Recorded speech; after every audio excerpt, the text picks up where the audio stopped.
Hello, today we are looking at fantastic words in English, words related to fantasy and mythology and ghosty-goos and witches and dragons and all of those fun things. You know, it seems like there are probably so many words related to this topic in the English language that you could dig up, and yet I struggled to find my 25. I really did. I had to kind of think outside the box, had to ask for advice on some. For example, cauldron.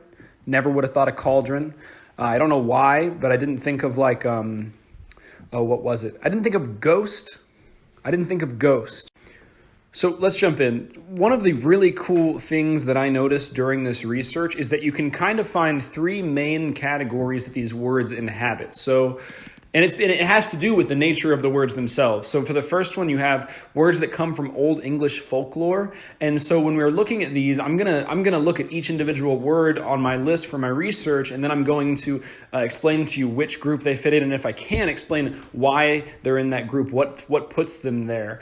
And when we're doing that, I want you to kind of think about what makes these categories of words characteristic. So for Old English folklore words, think about the characteristics of Old English and how you might see those appear in the word itself as we're looking at it. And then the second category is Greek and Roman mythology. So you have words that are going from Greek to Latin and then to English, sometimes through a weird German or French phase, usually a middle French phase.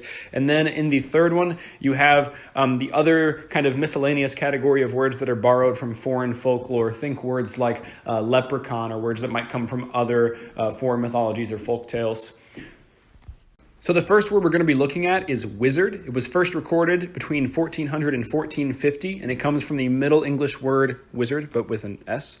Think of it as a combination of wise and then the suffix ard. So you have the Old English wise, which would mean wise, like one who is knowledgeable in something. And then the ard suffix comes from Old French, where you'll find words like drunkard in their origin as well.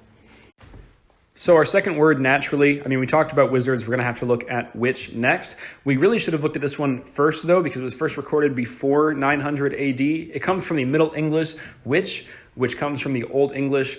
I'm probably going to pronounce some words wrong during this, but that's okay. I'm just going to pronounce it witch again, but that's probably not what it sounds like. So what's interesting here is the dichotomy between witch and wizard. We see two words that in our minds are so closely related, having very different origins in the English language.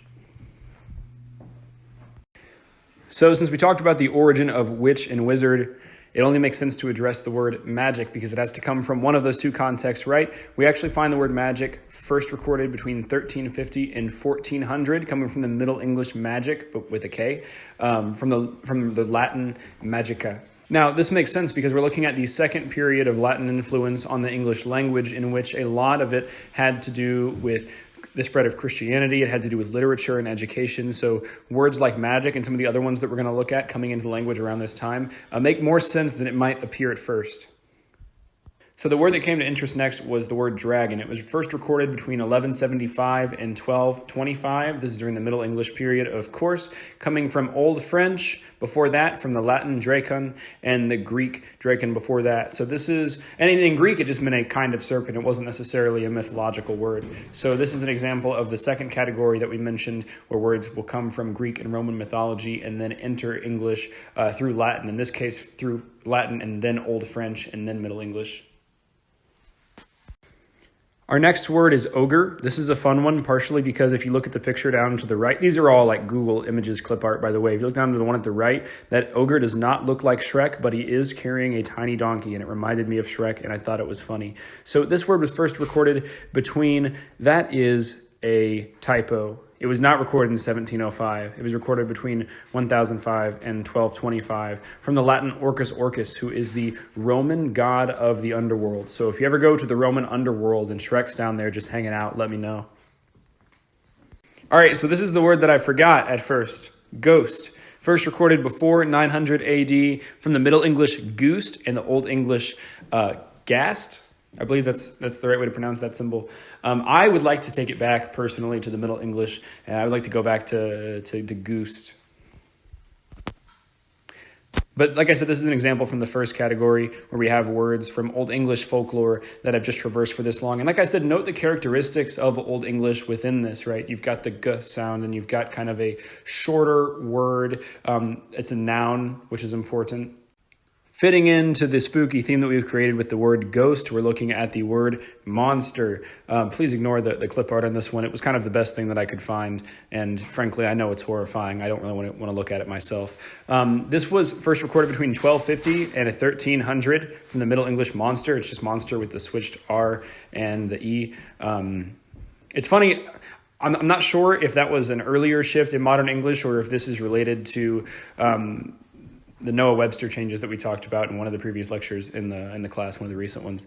This comes originally from the Latin monstrum, which actually does not mean a scary creature, beast, being, but simply refers to an unnatural or uncanny event.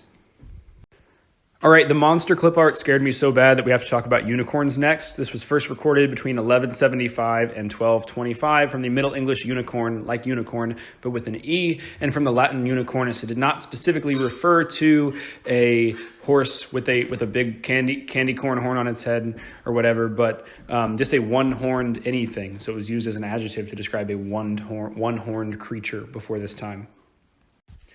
Now, this next one is fun because it's one that we can kind of trace back every step of the way. It's the word Griffin, first recorded between 1300 and 1350. From the Middle English Griffin, the Middle French Griffin, the Latin Griffus, and then the Greek grip before that, which just means to have a hooked nose or to refer to something as curled or curved. Note the hooked beak that a griffin's going to have because it has a bird head. Now, to follow that one that we can beautifully track at every step of the way, we're going to look at the word curse. Recorded first before 1050, the only source being the Old English curse. It's just curse with no E, so this is another thing that kind of goes back. So it's interesting that we can see that magic shows up about 300 to 400 years later than this, later than the word curse. So we can see different words being used for similar purposes. So it's not like, since the Old English folk were talking about witches in 900, they had some words to describe what magic would be or what some kind of unnatural event caused by a witch would be described as. So we can see different words kind of falling in and out of use. Our next word is centaur, first recorded between 1325 and 1375, coming from the Latin centaurus, and before that the Greek kentauros. This is clearly another example of a word that comes through Greek and Roman mythology, through Latin, and into English during the second period of influence. Our next word is mermaid, first recorded between 1300 and 1350, going back to the Middle English mermaid. Dictionary.com wanted to break this down into mere and maid, mere meaning what it means today, just like it's just something, like it's just a maid.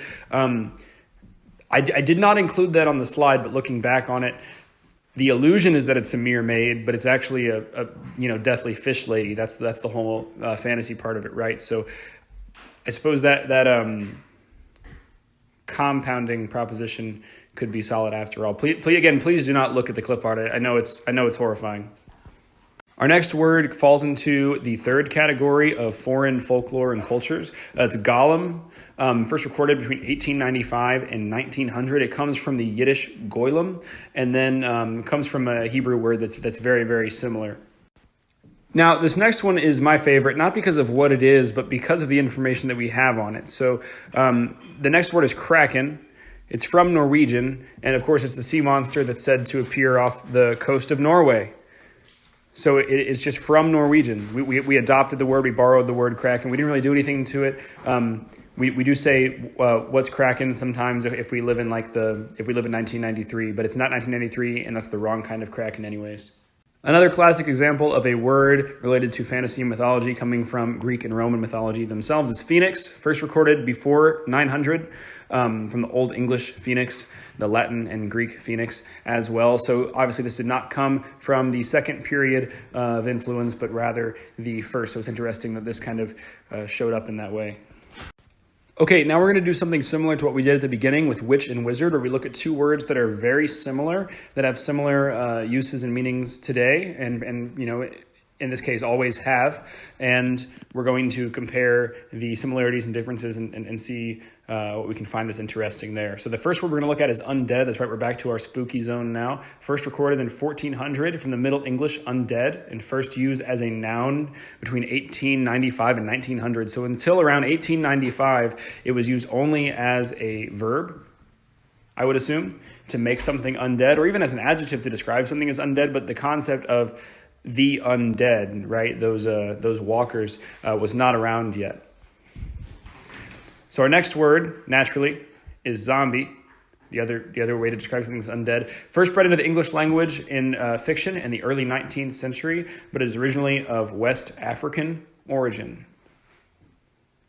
So this one kind of falls into the third category where we're talking about distinct foreign cultures, whereas undead has been in English for a while, which makes sense, right? Because it's just the word dead with the prefix un added to it.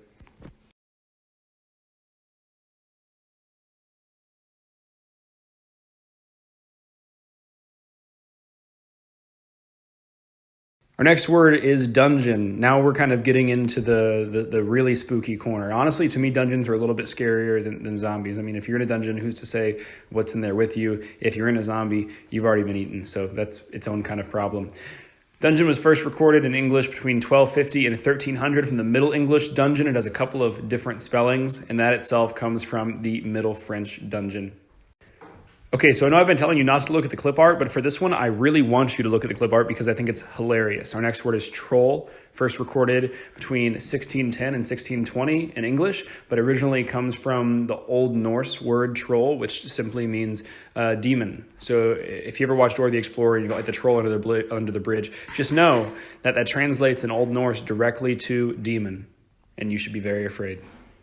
Now, for the third time, we're going to look at two words that are very similar. It's not witch and wizard, and it's not undead and zombie. We've got one that is actually kind of an addition to the other. So we're going to start with hobgoblin, which is clearly just adding hob to goblin, first recorded between 1520 and 1530 in the English language. Then we're going to jump over to goblin itself, first recorded between 1300 and 1350. So you have about a 200-year difference there, coming from the Middle English goblin originally, and then from the Middle French and Middle High German kobold goblin, which is this goblin who can transform into children and also candles for some reason. So this is also another example of foreign folklores and cultures having their influence on the English language in this specific category of words.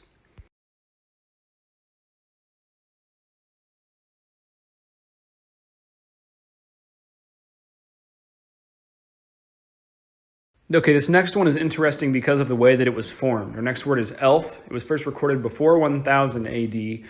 It's a Middle English back formation from the word elven, and then in Old English that would have been elfin. To describe something as being elven actually came about before the idea of the elf itself. Probably similar in use to the way that we were talking about undead earlier, but clearly a very different context and different connotations. Okay, we're almost done. Our next word is cauldron, first recorded between 1250 and 1300. It's an alteration of the Middle English cauldron. And then after that, we've got two more words that are very similar in nature. This is the fourth and final time we're going to do this kind of little exercise. We've got fairy and we've got fae. Fairy was recorded for the first time between 1250 and 1300, coming from the Middle English fairy.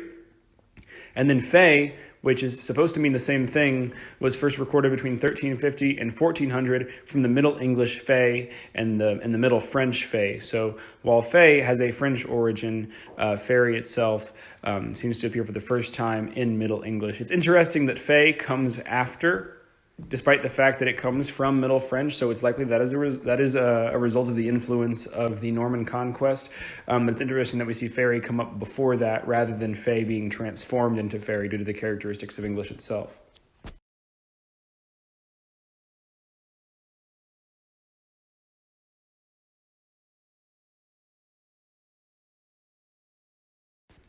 And our final word is much happier than some of the other ones that we've been discussing, and so is the clip art that we are looking at. Our last word is leprechaun, first recorded in English between 1595 and 1605, coming from the Irish leprechaun. You know, let's just say leprechaun. Again, it's probably pronounced differently, but you understand what I mean. So this is another great example of the third miscellaneous category of words coming from other folklores and cultures at different time periods, not necessarily related to a specific era that we've looked at in class, but that have kind of trickled in as cultures have intermingled over time.